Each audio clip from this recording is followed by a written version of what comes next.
Thank you, everyone, for joining us. I'm here with Presley, correct? Presley That's for correct. us. Yeah. Yeah. Just want to make sure I get everything pronunciated correctly. Do you want to kind of give a quick background on yourself and kind of what got you into being a movie director? Yeah, sure. My name is Presley Paras. I am the writer director of Buffalo and Trout. And I currently reside in LA, but I'm originally from Massachusetts. And I think sort of the catalyst for wanting to be a writer director sort of started when I was really a kid. Not even sort of, it did start when we just made movies in our own spare time. It wasn't like we had a teacher or anybody or father or aunt or uncle pushing us in sort of the arts. Like Yeah, my yeah, brothers yeah. and I just made movies. So, and I think, and then I took a break from it. I think for, like during the college years, growing up in Massachusetts, very blue collar. So you just kind of Yep. don't have like you making movies and making a living like crazy. No, and even today, some people are still a little, it's definitely more possible now, but there's definitely still people who are like, you're going to make content for a living or you're going to make movies for a living. People are just like, that doesn't make sense to them. Totally. And I mean, I get it if you're from an older generation or a different time, because that's like, obviously it's a very luxurious thing that we can pursue. So I'm actually grateful for that. And I'm completely understanding if someone's like, that's weird. So you talked a little bit that you were the director this year for Buffalo and Trout. Do you kind of want to give people if who weren't able to see it or kind of wanted to hear you expand a bit more on what was kind of the inspiration? Because it's definitely not something you would typically see coming into theaters, and I was definitely intrigued by it. It was such an interesting concept of a movie. Thank you. And trust me, I didn't see making this movie either. I think, well, it started off as like I had this, like, I actually heard this story about this group, like this anti-racist group in like Seattle, Washington. Hmm. And there was a situation where they walked in on like a KKK meeting and pretty Oh, much, yeah, and they just pretty much roughed them up. yeah, And yeah, and I felt like that was interesting. And I think I'd known about this for like 8 years, but I don't think the story really took life. Um, I started asking questions like, who are the type of people who would do that? And obviously, like, I don't believe in racism, but I was like, what would drive people to do that? And obviously, mm, they're good people, but an element of them has to be, sort of tainted or like, mhm. maybe even a little bad. So I had this story brewing for like 3 or 4 years, and I don't think it really took off until I was like, well, what if it was like something a little bit different and unusual, and what if it was like females?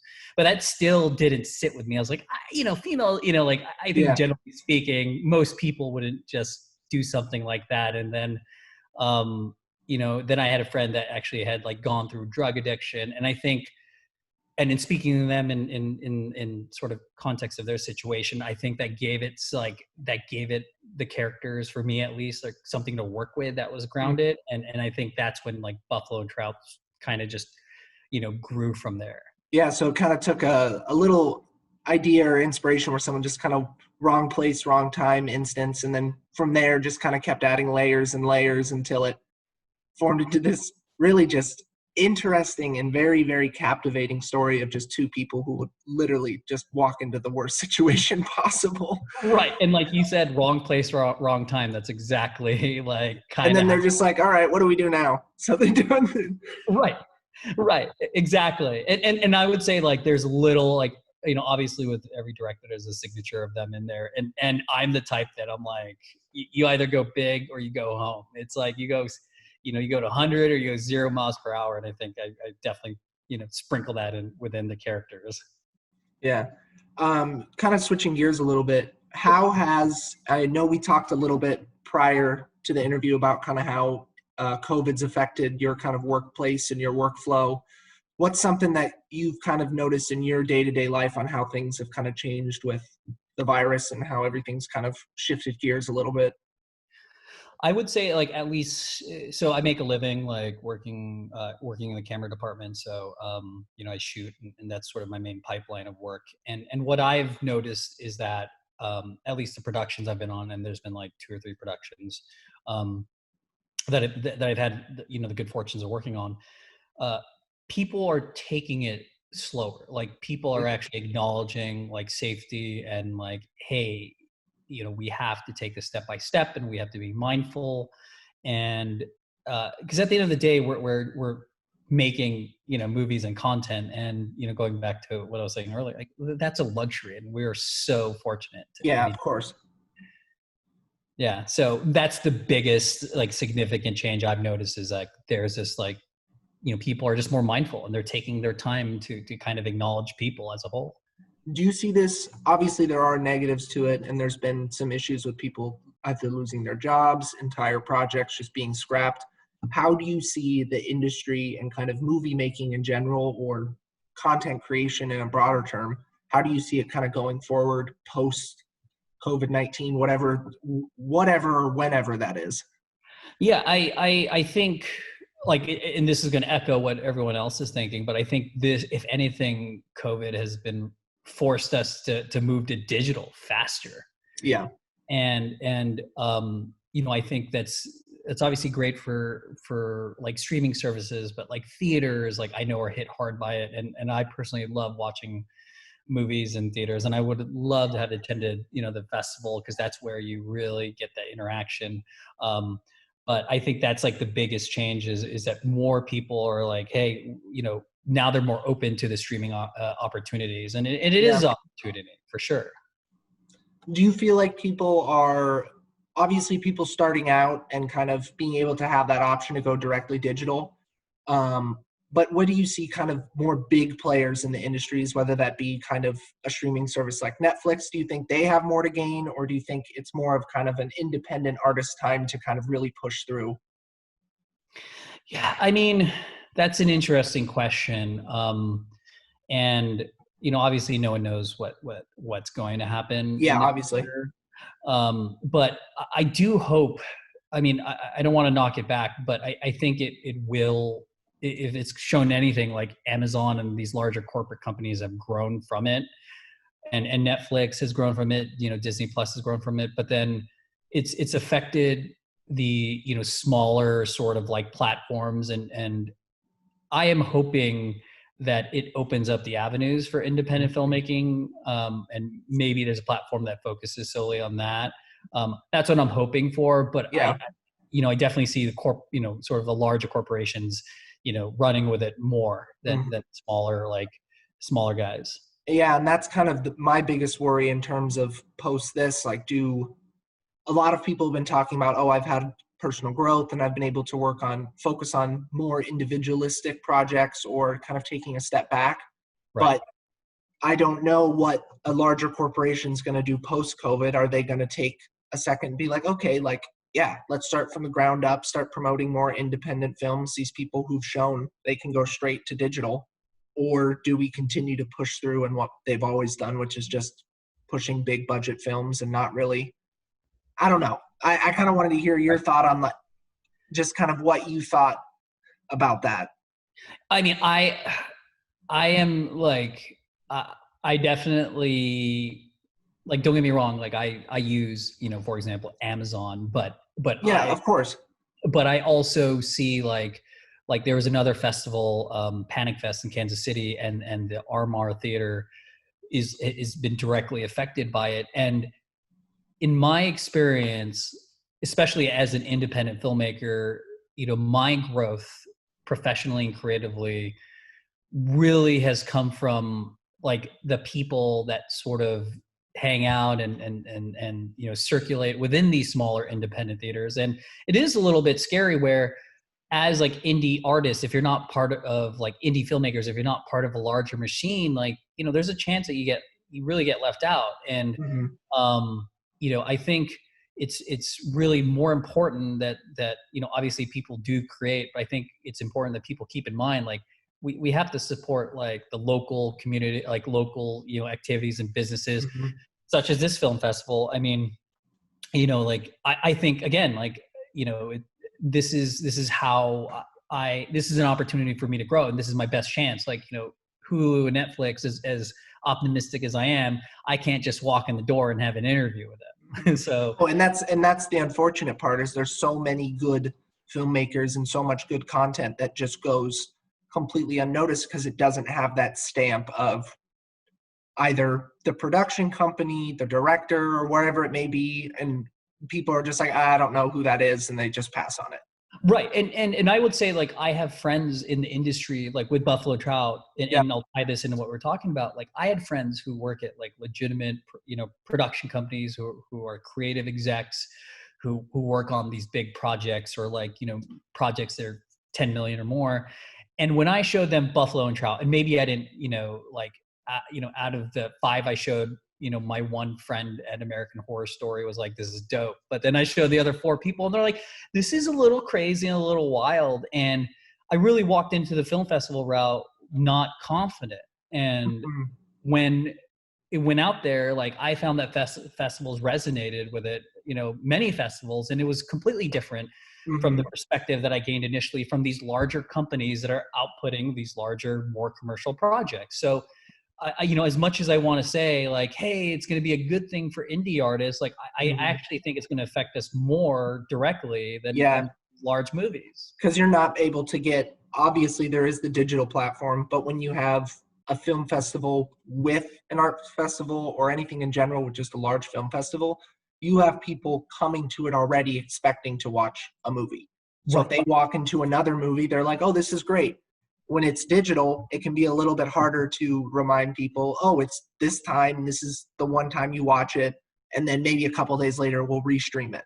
But Right. instead of the film festival where you kind of just have, you're walking around, you dive into other movies, it can just be a little bit more difficult to make that connection with people. Yeah. I would actually say it's actually way more difficult to make that Yeah. connection with people over the digital space. And I understand why festivals are going virtual, and it makes complete sense. And I believe in safety above all. It does, however, affect like the overall ability for independent filmmakers to connect with audience or people who would potentially be interested in watching your particular movie. Yeah. Yeah. Um, On a lighter note, is there anything you're currently working on that you'd kind of like to talk about, or anything you're kind of excited that you can talk about? Actually, got to make sure there's nothing. oh yeah, yeah. No, I have. So Buffalo and Trout has been really actually beneficial.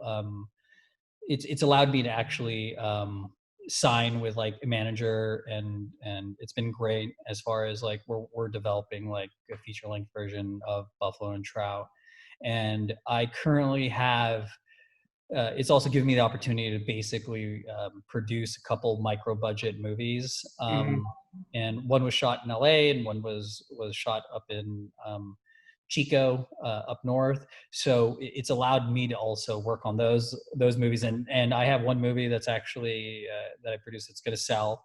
Still working out the details, and then another movie that's in post production. So those are the things that I'm working on, and but I'm really gearing. What really has me excited is like a feature length version of Buffalo and Trout, and Yeah. it's been great too. This is what is great about film festivals is like you get feedback of like a lot of people like, so like Buffalo and Trout obviously has all this excitement and it has like that sort of like EDM like journey, like sort of madness, Yeah. if you will. Yeah. But I think at the core what people were drawn to was like their characters, and people were really curious about Buffalo and Trout and who are they, like where do they come from, how do they become friends, like. And so in the feature length, I definitely want to go into exploring that a little more. So in the process of making that feature length, do you go back and kind of reshoot things, or do you already have most of what you wanted to add back in? Oh, well, I mean, I'm working on, sorry, I should clarify. I'm working on the feature length script. Like, so Gotcha. yeah, Gotcha. haven't started shooting it yet. But it's still a pertinent question. Yes. I am going back to the short film and finding out, what worked for people, Mm-hmm. what didn't.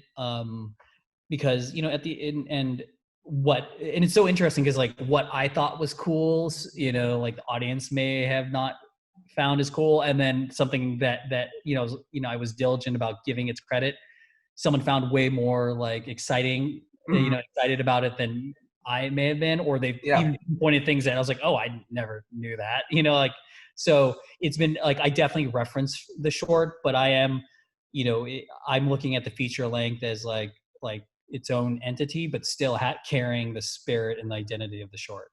Nice, nice. Yeah, I can imagine that it would be very difficult to kind of watch it and then be like, okay, I've got all these questions. Now you have to go back through, make sure that the storyline still makes sense, but filling in a little bit of the kind of questions people had or the kind of the things that they didn't fully understand.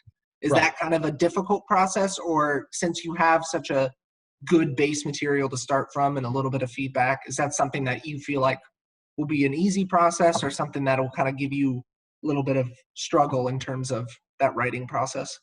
I think, I mean, I found writing, the one page, like I actually had outlined for my manager this whole story, and he was like, whoa, like this is like complete madness. Like I had taken like the insanity elements of Buffalo Trout and turned it into feature length. Then it was complete madness. And he was like, all right, we gotta dial it back and calibrate it. And he was right. Like, at the end of the day, it's like, it's really about Buffalo and Trout and their relationship.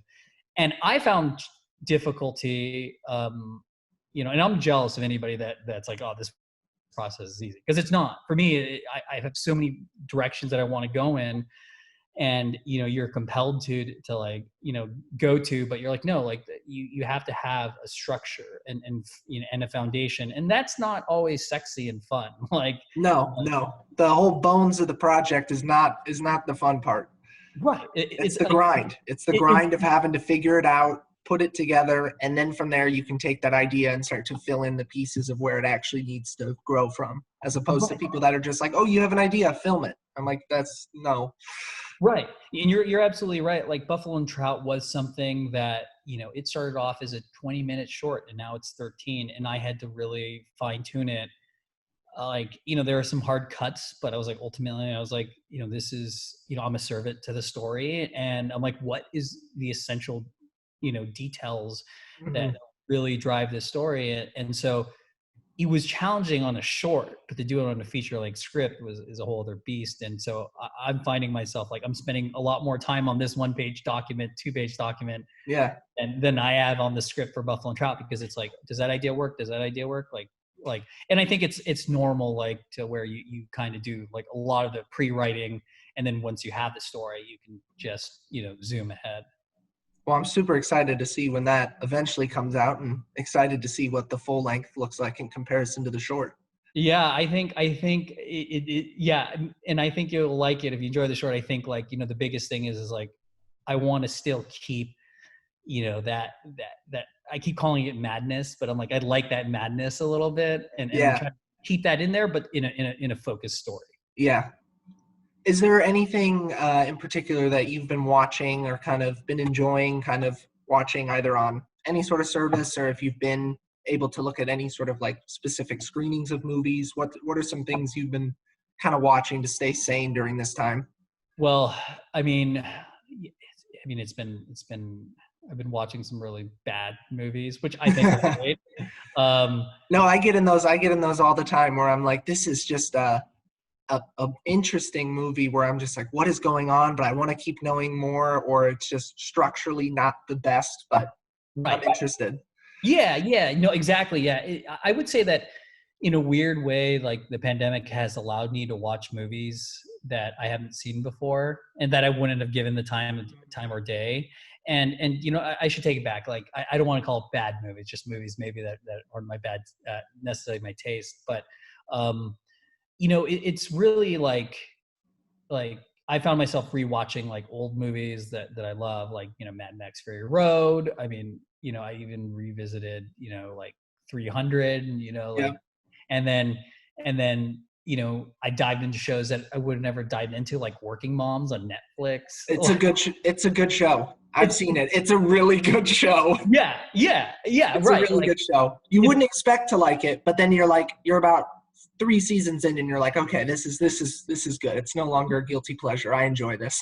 100%. Yeah, like yeah, exactly. I was like, one of my friends like, you should watch like Working Moms, and she's married and has a kid, and I'm like, yeah, okay, and I'm watching, I'm laughing, it was really like I've been pushing Working Moms because I've been surprised by like Catherine Reitman and everything that she's done in it. No, and it's so interesting about that show since it started. I think the first season, just in a Canadian film, I don't know where it was originally, like the actual company, but then it got picked up by Netflix for the last couple Oh, seasons. really? Yeah, I think it started out. Don't quote me. I might Yeah. have my sources completely wrong, but I'm pretty sure they started out as a Canadian, kind of similar to. I'm trying to think of another show that did that, or similar to Black Mirror, where the first season was done kind of less with Netflix, but with a completely different production company, and then Netflix picked it up. Oh, really? Huh. Yeah. Huh. That would. I mean, I think Netflix even has done that with like what is it, Arrested Development? Yep. Same thing. Where they added another season, or they kind of go back and revisit it, or whatever Yeah. it may be. Yeah. No. Yeah. That's exactly. I'm trying to think of a movie though that I enjoyed that I think it isn't given its due credit, but Color Out of Space with Nicolas Cage. I don't know if you've seen that one. I have not. I'll have to write that one down. Yeah, it's like an HB like Lovecraft sort of type Oh, story, and fun. it's like visually it's beautiful, and it's just like Yeah. it's like this kind of creepy haunting type movie, but it's not a horror movie per Yeah. se. No, and Uh, I'm a big fan of horror movies and really any movie in general. So any suggestion is always appreciated. yeah, if you like Twin Peaks, the TV show, Yep. then there's like definitely an homage to that for sure, at least in terms of like weird, quirky things happening. But that's something that I've let people know that I found interesting. And I actually saw Hansel and Gretel, like Oh, the Gretel and Hansel. yeah, Gretel and Hansel, yeah. Yeah, that was interesting. Yes. I did not expect where that was going. I kind of assumed that it was a twist where instead of it being it's such a short story, they really expanded on what actually is going on, what's happening in the house, and that was a wild experience. Yeah, and I thought that like one of the more it obviously has like elements of like witch, and then it Mhm. has like Oh, smash. which is great. Which is great Yeah, too. yeah. It has that witch like visual aesthetic, Hmm. like with the Stranger Things soundtrack. Very. It's definitely a much different soundtrack than I expected for that movie. Yeah.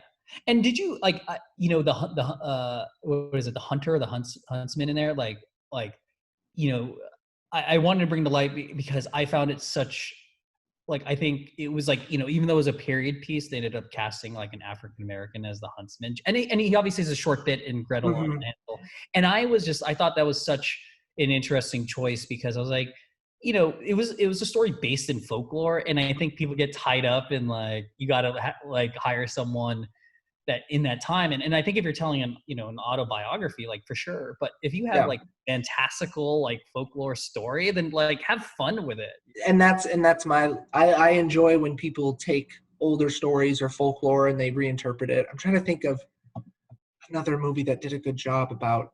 Do you have any that kind of stood out to you where they were kind of similar to Gretel and Hansel, where they took kind of a source material and went from there? I'm trying to think of any other like folklore. Which obviously, Midsummer. Yeah, If you have you seen Midsummer, I have. and what was your thoughts on it?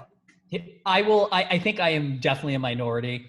I think the director obviously has a vision and idea, and I can absolutely say like he Hmm. knew what he was doing. Like obviously, I enjoyed Hereditary, Yep. um, but I was like, there's moments where I was like, this like the cult element, like that's the It was attraction. intense. It was Yeah, intense. yeah, and I can see why people are attracted to it.